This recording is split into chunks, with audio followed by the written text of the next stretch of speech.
네, 저하고 좀 인사 나눌까요? 잘 오셨습니다. 잘 주무셨습니까? 잘 주무셨습니까? 진짜 새롭네요. 뭐 이런 뭐 이런 분위기에서도 다 이래야 되고, 지금 말씀이 잘 안 보여요 지금. 너무 어두워가지고. 뒤가 되게 반짝. 네, 우리는 어디에 있던 관계없이 우리는 주님을 예배할 수 있습니다. 아멘. 네, 우리 어제 복음 안에서 발견한 자유, 참된 자유라는 틴켈러 목사님의 책을 한 권 통째로 다 읽고 좋은 대화를 나누는 시간이었습니다. 한 번의 책을 한 권씩 이렇게 읽어버릴 수 있는 이런 좋은 수련회가 있다는 게 얼마나 감사한 일인지 모르겠습니다. 좋으셨나요? 네. 책 한 권 읽었잖아요. 어쨌든 한 달에, 그렇죠? 우리는 이렇게 믿음으로 하나님의 이렇게 은혜를 입어서 새로운 피조물로 우리는 탄생된 자들이라는 정체성을 갖게 되었다는 사실들 어저께 우리 함께 살펴보았습니다. 실제로 우리는 믿음으로 의롭게 되었습니다. 실제로 믿음으로 의롭게 된 자들입니다. 그런 자들의 모임이 교회이고 오늘 예배다 하는 우리들이 그런 자들이라는 사실들을 하나님 우리에게 말씀해 주십니다. 그것은 이제 우리가 이제는 율법 아래에서 죄의 종노릇하는 삶이 끝났다. 그리고 생명의 성령의 법 아래서 의의 종으로 살게 되었다라는 선포였다고 얘기했었죠. 지금까지 로마서도 계속 그 이야기를 우리에게 얘기해줬습니다. 이제 믿음 안에 있는 우리들은 자유하게 되었습니다. 자유란 무엇일까? 자유란 사전적인 의미로 이런 뜻이라고 해요. 나 외에 다른 힘에 의해 구속받거나 제한받지 않고 자신의 마음대로 행동하고 선택할 수 있는 일이나 상태를 말한다고 합니다. 사전적 의미로. 여러분들 그 자유에는 두 가지 방향이 있다 이런 얘기 어저께 살짝 했는데, 자유에는 무엇으로부터 자유하는 것이죠. 나를 계속 억압하고 자유하지 못하게 하는 것으로부터 자유, 그런 자유가 있어요. 그렇게 해서 얻은 자유는 그럼 이제 어떻게 해야 되는가? 사실 에리 프롬이라는 철학자가 이 이야기를 했어요. 무엇으로부터의 자유와 무엇을 향한 자유가 있다. 그런데 사실 복음 외에는 무엇을 향한 자유여야만 하는지 그것에 대한 이야기를 사실 하는 곳은 없어요. 왜냐하면 그 대상 자체가 오직 진리신 하나님을 아는 곳은 이 교회밖에 없기 때문이죠. 그래서 이 두 가지 자유가 있다. 나를 구속하고 억압하려고 하는 힘으로부터 벗어나는 의미에서 자유와 적극적으로 내가 무언가를 할 수 있는 자유입니다. 여러분들은 그래서 이 두 가지에서 자유하십니까? 이 수련회를 오기 싫었는데 강제로 목사님이 가자고 해가지고 나는 끌려왔다 라고 하시는 분 없으시라고 저는 믿습니다. 그래도 좋으셨잖아요, 그렇지? 때로는 이런 자유가 박탈당하는 게 또 우리에게 유익할 때도 있는 것 같아요, 하나님 앞에서. 죄송합니다. 지난주 설교에서 그래서 복음이 말해주는 의미를 D-Day와 V-Day 사이에서 살아가는 그리스도인의 정체성의 비유에 대해서 함께 나눴죠. 그래서 일제 식민지 하에 있었던 대한민국 국민들이 있었다고 생각해 봅시다. 미국이 히로시마와 나가사키 원자폭탄 두 발 탁탁 떨어뜨리고 난 이후에 일본은 완전히 초토화됐고 그 다음에 투항했습니다. 그래서 일본의 제국주의는 그날로 끝이 나게 되었죠.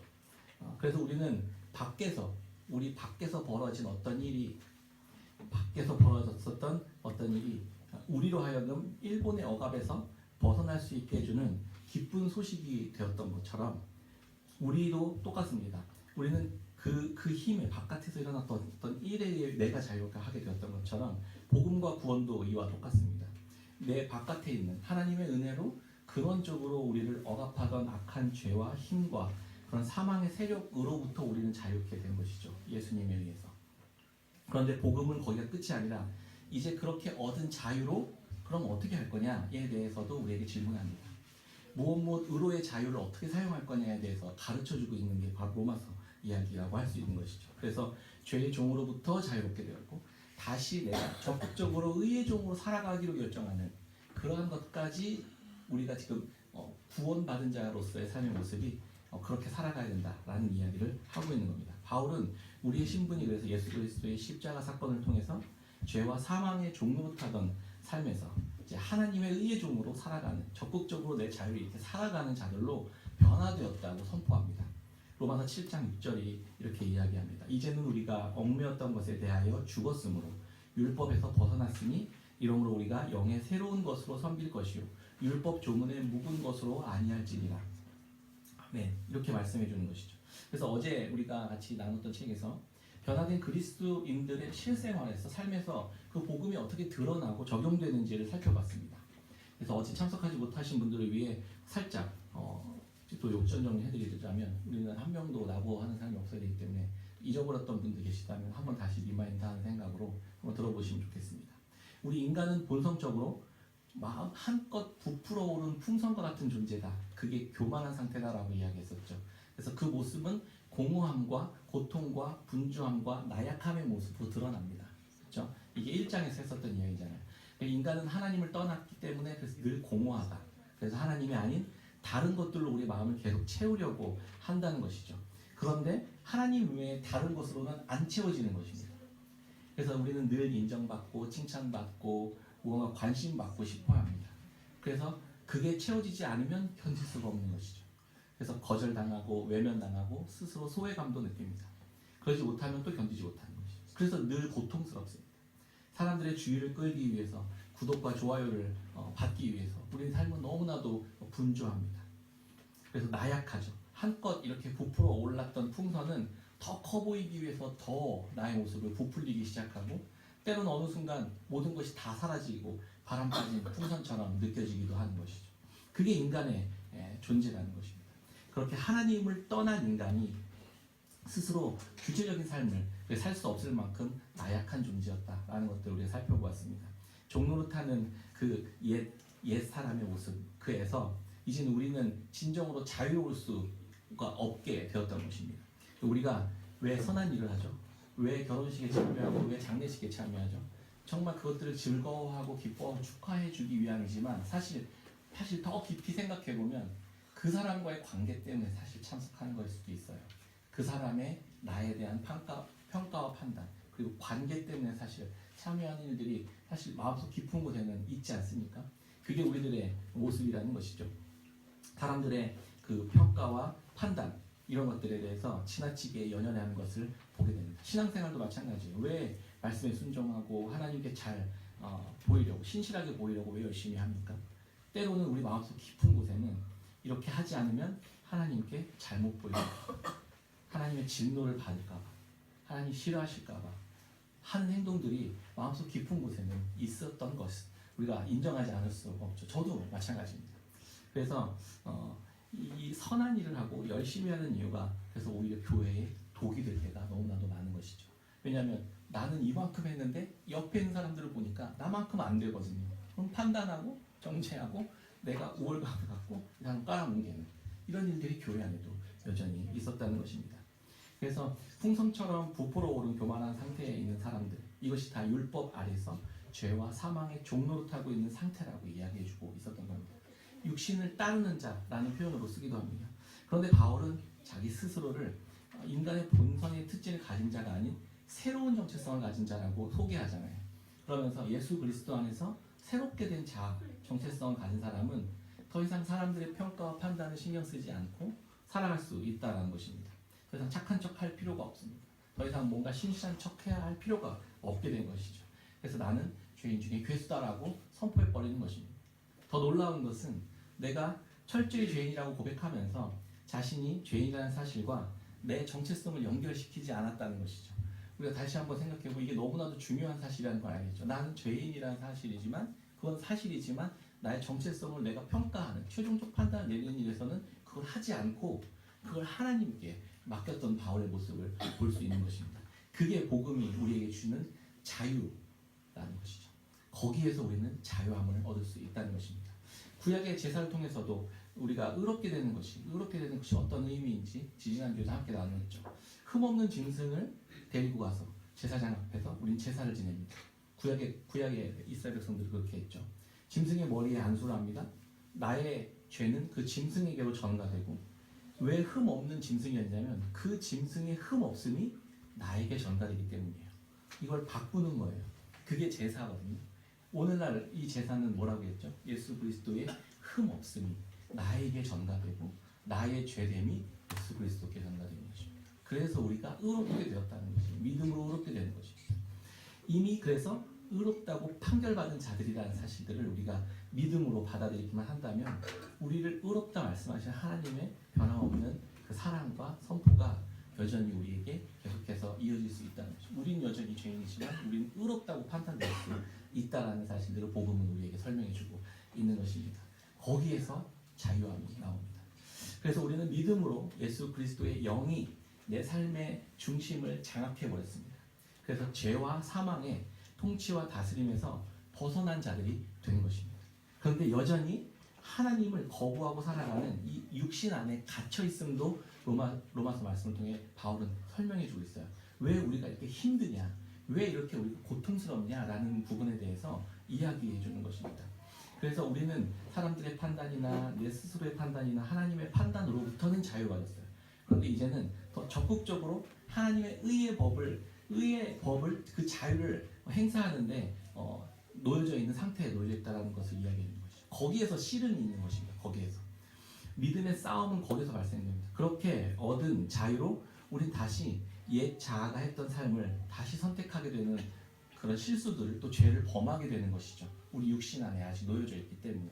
그래서 두 개의 싸움이 있는 것입니다. 내 안에 계신 그리스도의 영과 내 육신의 죄악된 모습이 같이 있기 때문에 그 안에 싸움이 있다. 그래서 그리스도의 영이 내 육신을 장악하도록 계속해서 우리는 믿음의 싸움을 해나가야만 한다는 것입니다. 적극적으로 그리스도의 말씀에 순종하는 내 육신이 되도록 선포하고 씨름하고 싸워야 할, 믿음으로 싸워야 할 이제 자유가 생겼다는 것이죠.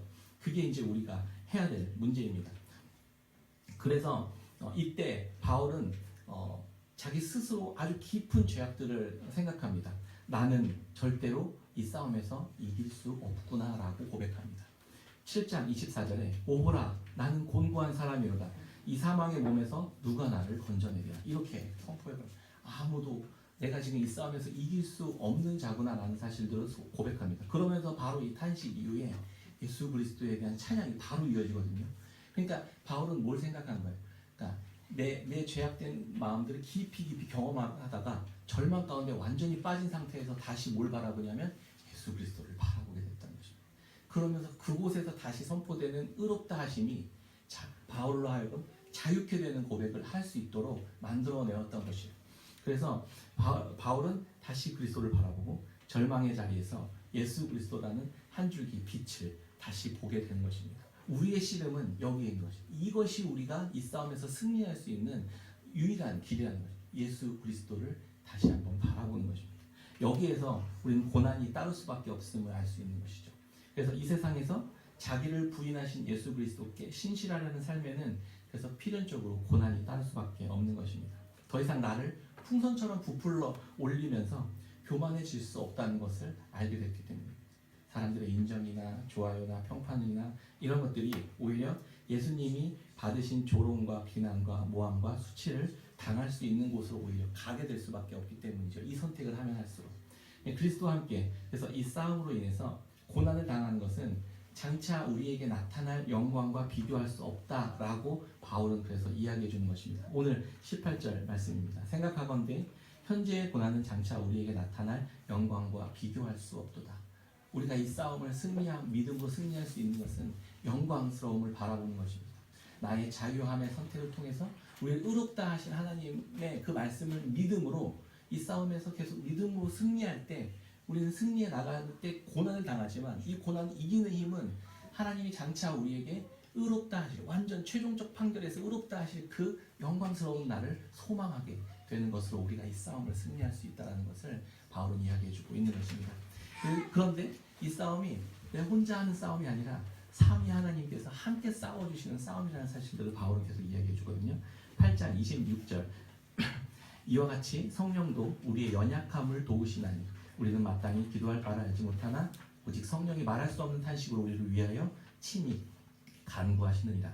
33절 누가 능히 하나님께서 택하신 자들을 고발하리요 의롭다 하신 이는 하나님이시니 누가 정죄하리요 죽으실 뿐 아니라 다시 살아나신 이는 그리스도 예수시니 그는 하나님 우편에 계신 자요 우리를 위하여 간구하시는 자니라.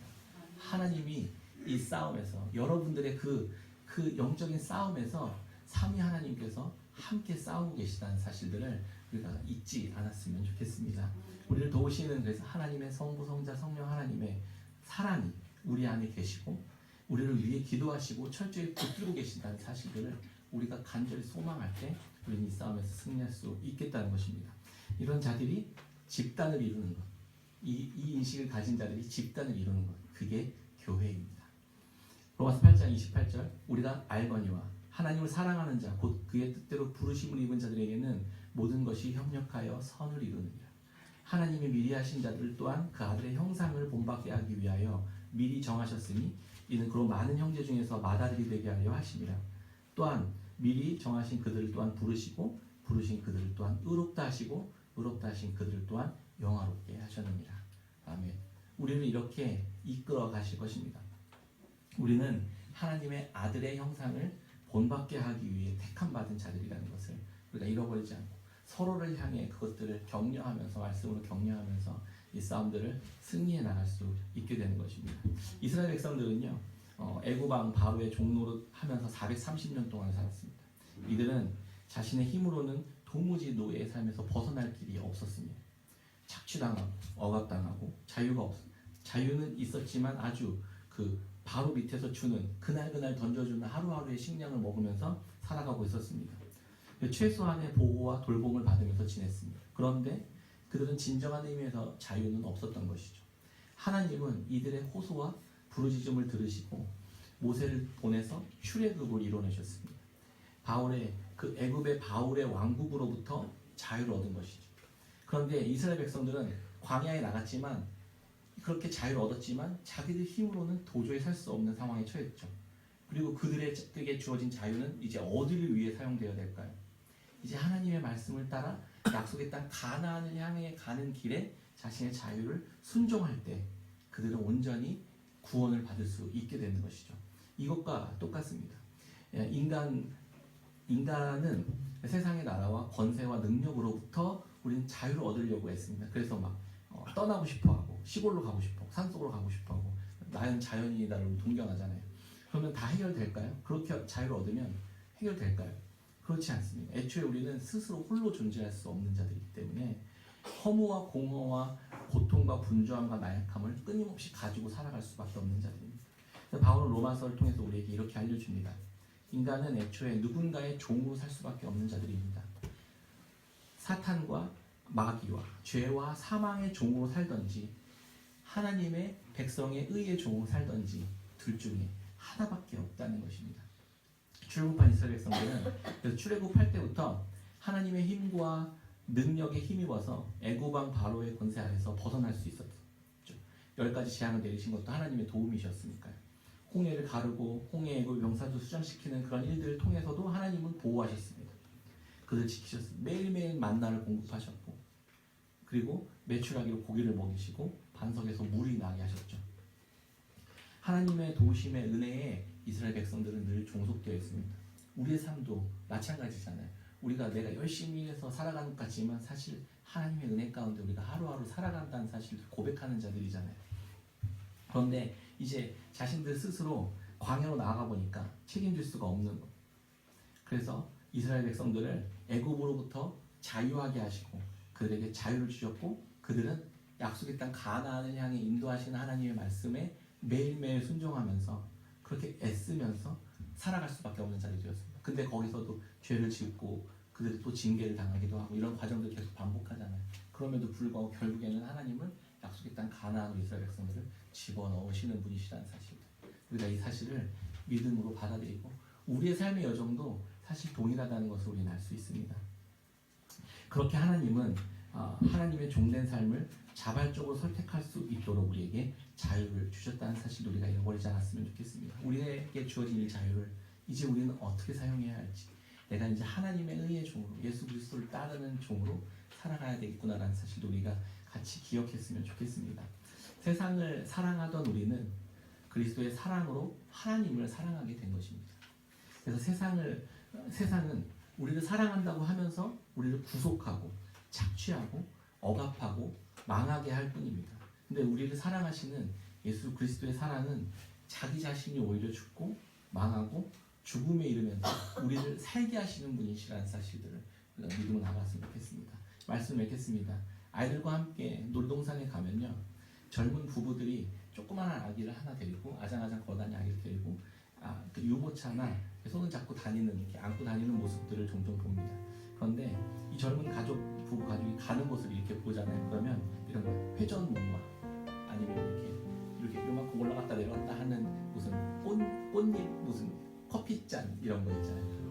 거기 놀동산 가면 엄청 비싸거든요. 들어가면. 근데 커피잔 타고 집에 오는 거예요. 그래서 보면서 딱 봐도 30대 초반밖에 안 돼 보이는 이 젊은 부부가 왜 이렇게 시간을 보낼까? 이들은 이 아기 때문이에요. 사랑의 대상이 바뀐 거예요.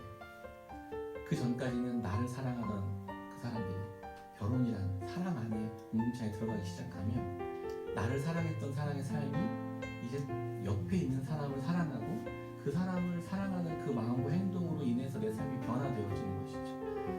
겉에서 볼 때는 되게 어리석은 짓 아닙니까? 엄청나게 비싼 돈을 내고 커피차나 이런 회전목마 타고 즐겁다고 하면서 오는 거예요. 원래 그런 분들이 아니었거든요. 제가 그런 분들은 막 티 익스프레스 같은 거 막 타고 막 엄청 막 스릴 있는 거 타고 한 번이나 더 탈까 막 이러다가 막 밤새도록 있다 오는데 커피잔 몇 번 타고 와요. 그리고 좋다고.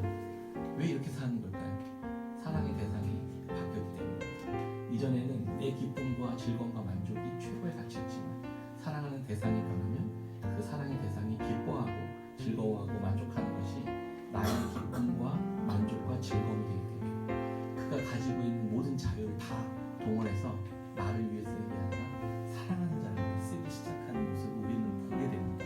사실 우리도 그렇게 살아가고 있는 것이죠. 그게 하나님이 우리를 향한 마음이라는 것입니다. 그게 하나님이 우리를 향해 말도 안 되는 대가를 지불하셔서 우리에게 자유를 주신 이유입니다. 우리도 예수 그리스도의 그 사랑을 경험하며 세상이 아니라 이제 하나님을 사랑하기 시작하면 나오는 행동이 어떤 행동이어야 할지 우리가 하나님 앞에서 생각해 봤으면 좋겠습니다.